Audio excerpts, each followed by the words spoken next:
So we will get started this afternoon. This is a press conference, obviously, on the do not use water problem that we have today. And as many of you have read or are aware, yesterday we were made aware of some water in the Pauline area that had a very distinctive odor to it. And through the process of testing that water, taking samples, etc., we were asked by TCEQ to in fact put out a do not use water. How that differs from a do not use but boil is significantly different in that a do not use water is a situation where in fact the water has been chemically contaminated.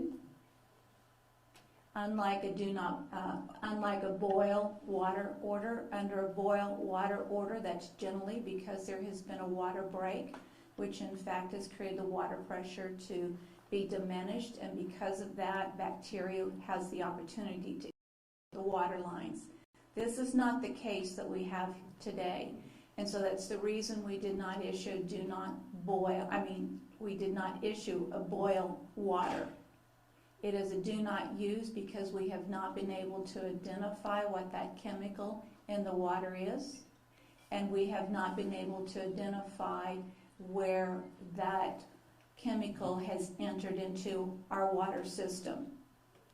So effectively, we issued the do not use your water, and from an emotional perspective, I know this has been a tough 24 hours for so many people. We've gone through a lot over the past year.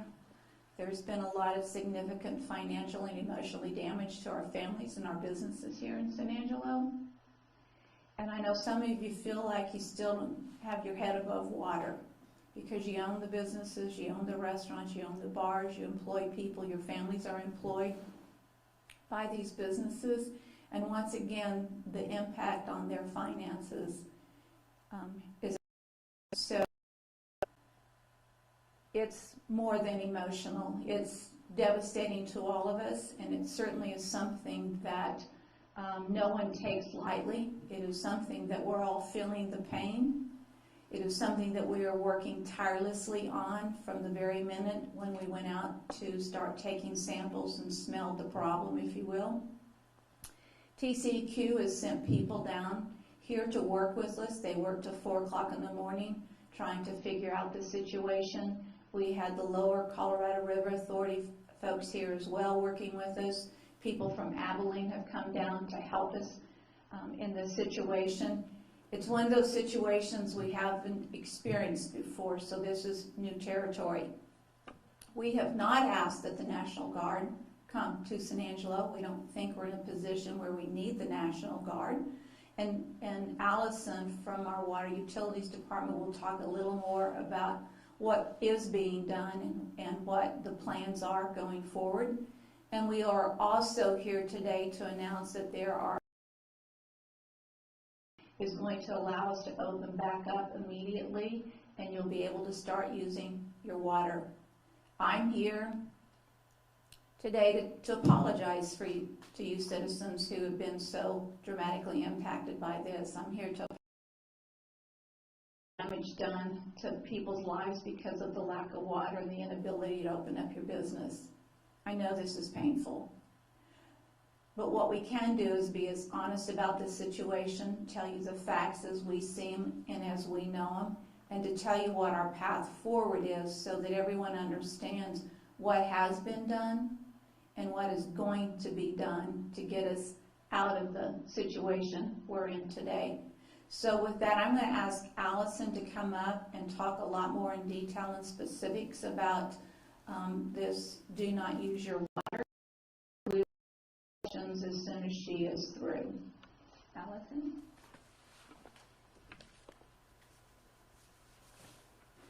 Thank you, Mayor. First, as the Mayor discussed, we are effectively removing a portion of the system from the do not use. We do have a map over here on the left. We will also be posting the map on our website, social media, all of those places so that citizens can get access to them. It is what we refer to as the high plane. So the City of San Angelo operates 2 pressure planes, and I've written some out so that we can make sure that citizens understand what differentiates this from the lower plane. Water storage and water distribution both play an important role in the water system functioning properly. Water distribution lines are used to transport drinkable water to service connections. The City of San Angelo operates 2 pressure planes due to the difference of elevation throughout the city. Each pressure plane serves portions of the distribution system that are hydraulically separated from pump stations or pressure planes. The hydraulic separation was in existence and in operation to the do not use order, which has allowed the city and TCEQ to determine that the apparent contamination has been limited to a portion of the lower pressure plane. The lower pressure plane is shown in white at the map. Because the apparent contamination appears to be limited to the portion of the lower plane, TCEQ and city have determined that the water in the upper pressure plane is safe to begin using again, and that the portion of the city is released from the do not use order. We have 2 wholesale customers that will be lifted from the do not use order. That is Twin Buttes Water System and Concho Rural Water Great Creek. We're going to continue working with TCEQ to sample the apparent contamination area. I can tell you that we did that most all of this morning, and our samples have been driven to Austin and are hopefully there at this moment. Additional information, we will be providing this information as soon as we get anything back from the results. The samples that were taken yesterday are currently in the sampling process at the lab in Austin. And as the mayor said, I guess we'll open it up for questions if there are any. You wanted to address the issue of the National Guard mobile testing unit? So I've been told that there is a Corps of Engineer mobile testing facility that is being brought in, but TCEQ is utilizing that as a part of their efforts. This isn't something that the city brought in, but it will be helping as the city and TCEQ work together to resolve this issue, and hopefully bring more areas of the city out of the do not use order. It will facilitate in TCEQ's assistance with us to hopefully get that done.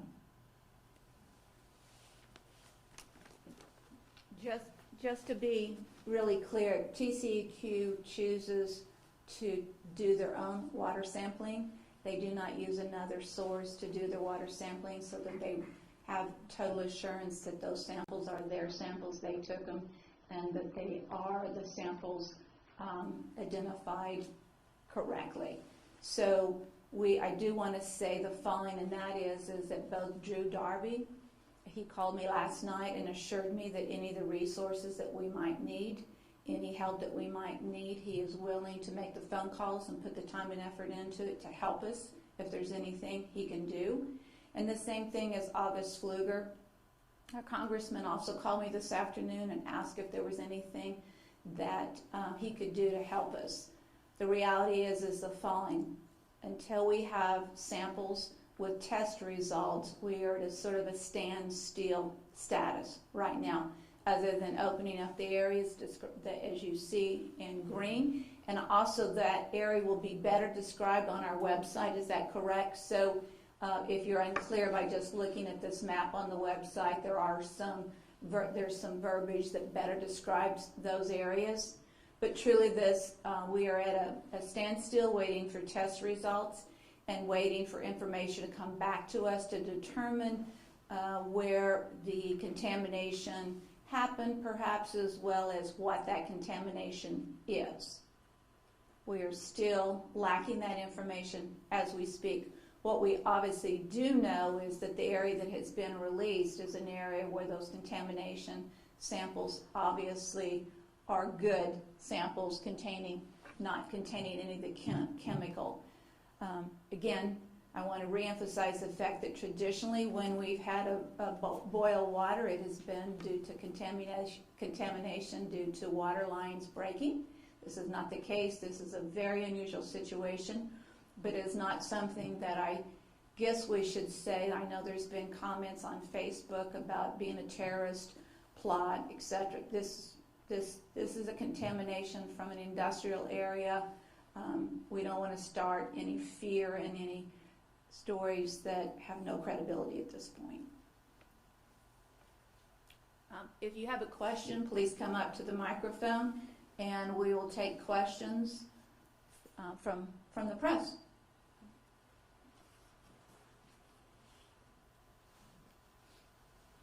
Hi, I'm Alana Edgen with the Standard Times, and we were wondering, when did the city start receiving complaints? We received numerous complaints starting Monday morning. It was in the 50 to 60 range of those number of complaints calling multiple divisions.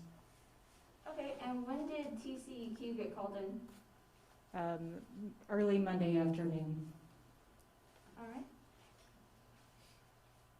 And at this moment, we don't know what's in the water or how it got in there, correct? That's correct. All right, thank you. Matt Sarna, Fox West Texas. Mayor, this question for you. Obviously, what's going on in the community, COVID, now the water situation, how's the city going to help these communities? How are they going to help businesses? I've spoken to a few where they've actually driven as far as Lubbock to bring back water for themselves. Does the city have a plan in place for that?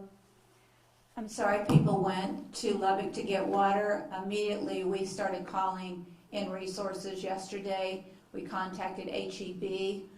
They had at the HEB stores today, I guess by midnight last night, truckloads of water to make sure that their shelves were full of water. So I don't believe any retail store has been without water.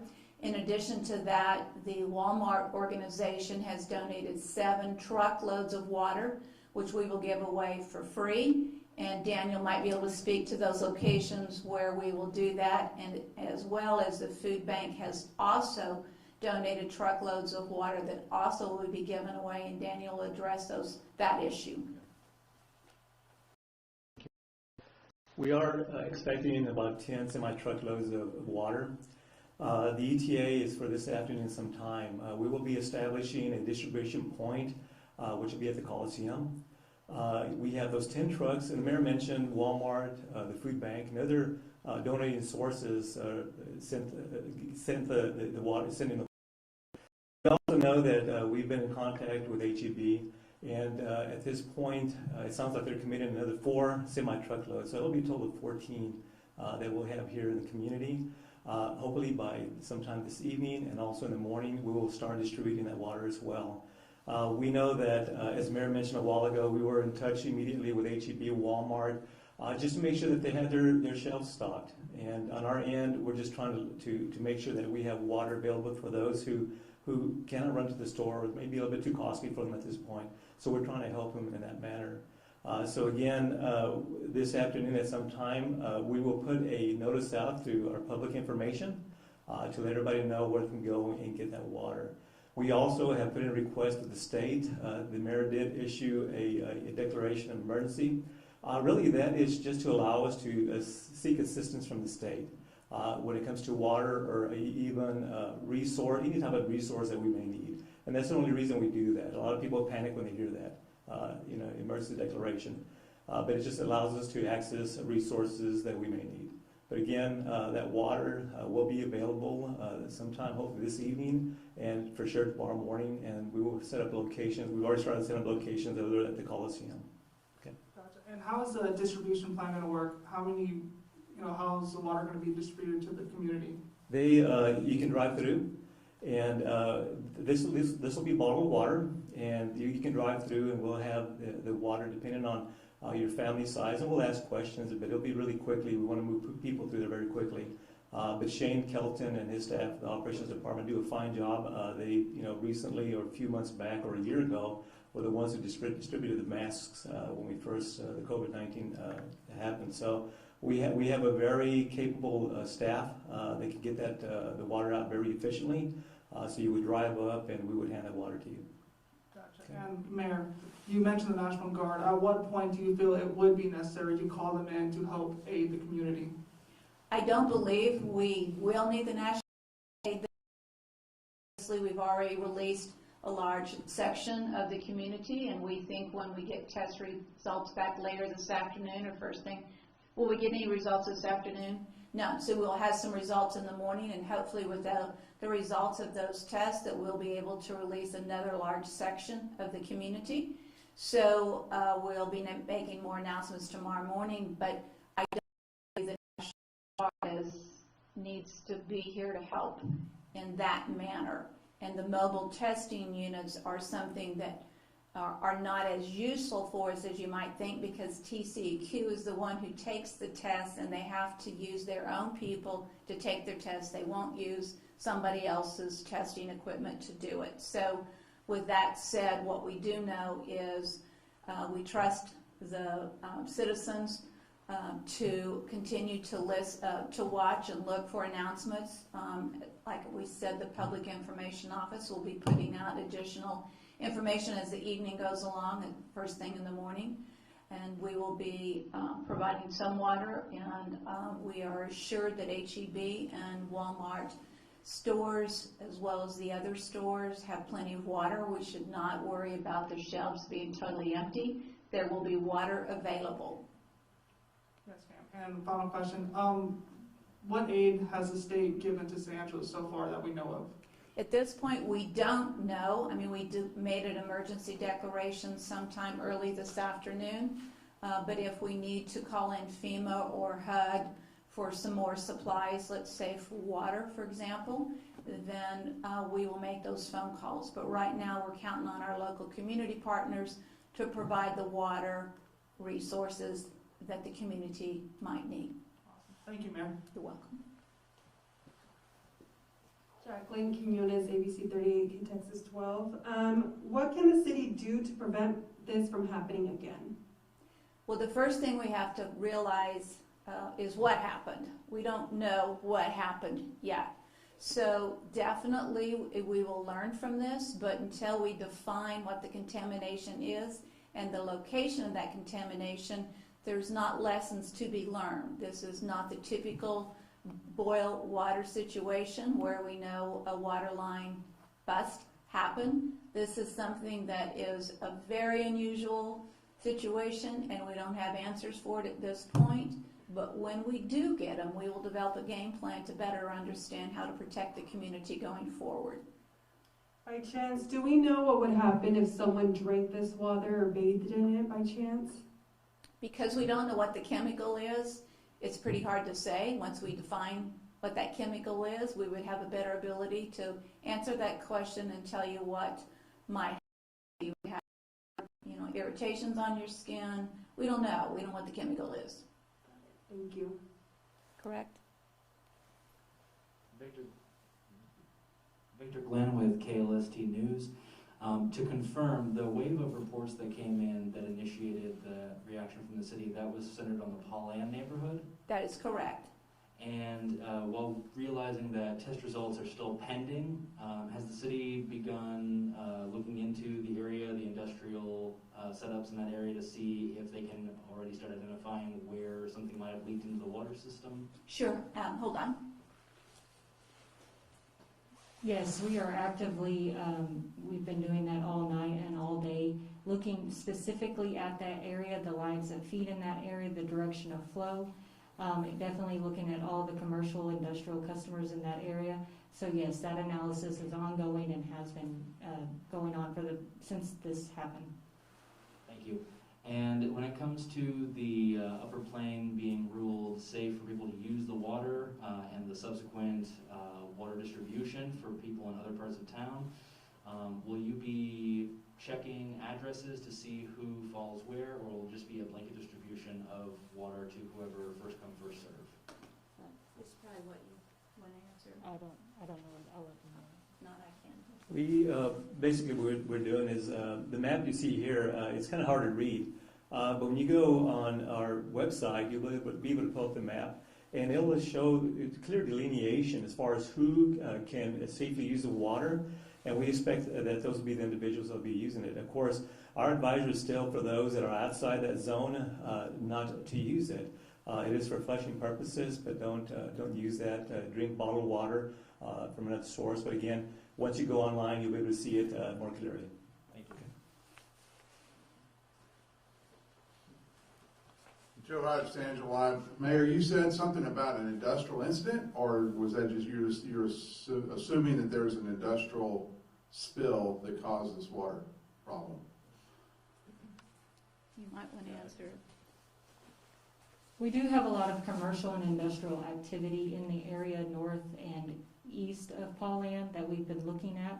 So it has not been identified as an industrial customer or spill, contamination, all those things at this time.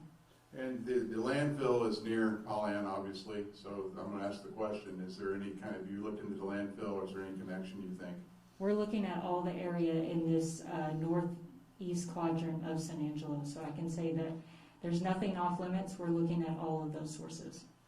The high plain and low plain, I guess that's how you're dividing the water system up. Are they segmented now? Have you shut off valves so you can't feed water between one to the other?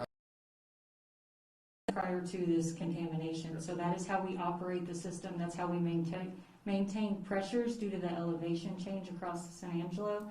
So we have maintained 2 planes for many, many years. The notification that you, or indications you're saying you had of the water contamination happening was, you said, just the complaints, or was there a kind of like a, I guess, a big bang, or was there an incident that you know of that caused these complaints to flow forward? No, it was just the phone calls that mainly led to our staff going out there, pulling samples. We could smell the odor ourselves, and we did start flushing in that area at first. And then after we pulled more samples, we decided to isolate the area and issue the do not use until we could figure out what the issue was.